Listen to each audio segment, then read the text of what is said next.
In the menu, go to offering, go to IT services. When you click on IT services, you will see this screen.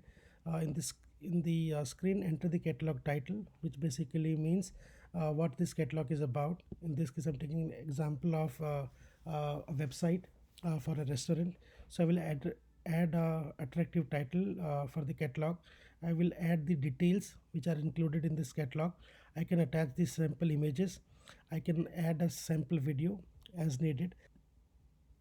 Then I will click on next. Next, I will be able to enter the technical experience in that which this catalog belongs to. So in this case, it is web development, full stack development. I can add the technologies which are required to do this.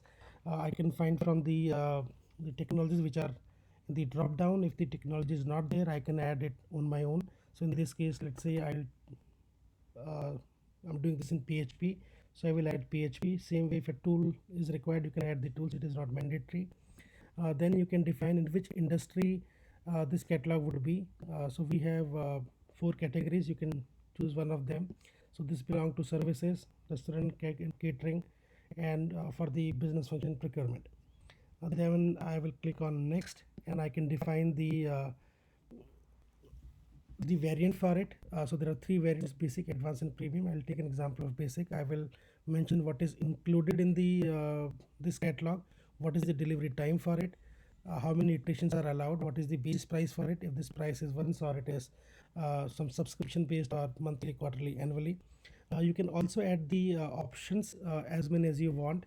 In this case, I'm taking example of along with the website. It can be deployed on the cloud of your choice. You can put some description over there. You can say what is the cost for it. uh, Once that is done, if you have some more options, you can add more options. Once your all options are done, and save. And once it is saved, you can go to draft, and you will find this. You need to click on publish, and this will be sent to the admin for approval. Once admin will approve, it will be available on the front end.